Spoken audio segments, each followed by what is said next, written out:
Perverted male teacher brutally killed the girl he liked and made into a human chair. Finally, he was also killed and made into a chair. With the in-depth investigation, the reason behind it is even more shocking. The story takes place in a classroom. Kobayashi wakes up from a coma. He found himself holding a blood-stained saw in his hand. His teacher had been brutally mutilated and made into a human chair. Police soon arrived to seal off the scene.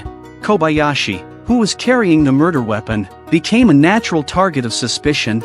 But Officer Kagami didn't jump to conclusions.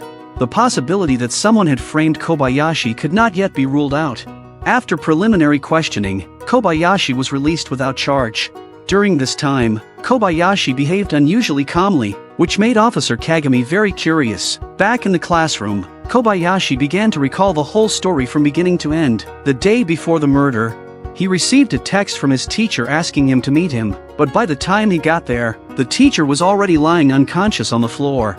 He was then knocked unconscious from behind. He woke up the next morning. The teacher had already been brutally mutilated. Obviously, the killer planned to frame him, and it is likely that he and the teacher know acquaintances. But what is the purpose of the other party to do so in the end?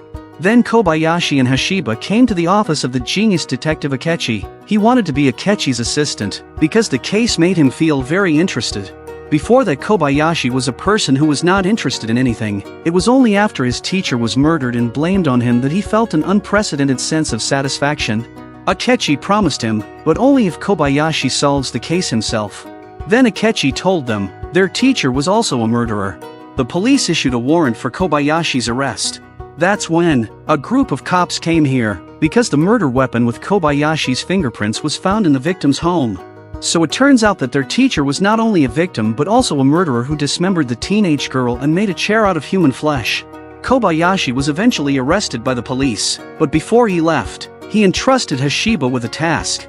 The next day, the new teacher, Hanabishi, was conducting a class when she suddenly noticed a phone at one of the desks. Upon seeing this, someone in the class became extremely scared. However, the observant Hashiba noticed this and immediately went to the police station to report the incident. As Kobayashi had suspected, the real culprit was in the classroom. Kobayashi began his deduction.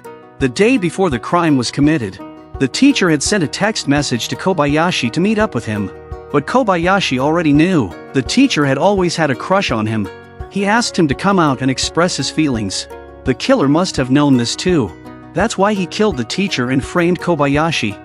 This means that the murderer was a close person who had access to the teacher's phone. He killed so many girls in his house. Even though he was very skillful, it is impossible to reveal any traces. Kobayashi's guess is that the victims all loved the teacher and willingly allowed themselves to be killed. It's a sick kind of love, where they become chairs to always be by the teacher. Kobayashi is sure the killer was the teacher's lover before he died. Only a lover would be able to access the teacher's phone and know about the plan to meet Kobayashi. That person clearly couldn't accept the teacher's love for Kobayashi, his rival in love. So he dismembered the teacher and turned him into a human chair, then framed Kobayashi. As for who that person is, Kobayashi already has the answer. Remember the phone Hanabishi-sensei found? In fact, it was a trap Kobayashi set up on purpose. The goal was to find the real killer. The killer would definitely want to get their hands on that phone to avoid getting caught. And now, the truth behind the case has been revealed. The killer was Hoshino, the student in front of him.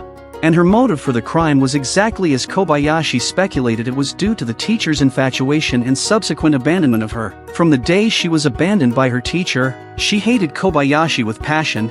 She hated him for taking everything away from her. But what did she say next? Stunned everyone in the room.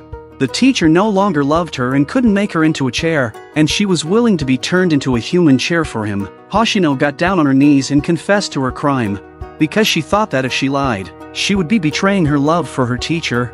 Finally, the case reached its conclusion, but Kobayashi offered to check the chair that the teacher used while he was alive. He believed that someone as twisted as the teacher would surely keep something important close by, and sure enough, as soon as the cloth was cut open, the gruesome skeleton of a human appeared before their eyes. The beautiful teacher suddenly appeared to take a look. She took a 6-month leave of absence. It should be noted that Kobayashi is male. This perverted fatty is so sick. Just because a girl wouldn't call him daddy, he ground her alive and mixed her in cement to make a wall. A few hours ago, the great detective Akechi receives a commission to investigate a missing girl. According to the police's guess, the killer is likely a person named Kageo. Kageo is a mysterious phantom thief who can easily disguise himself.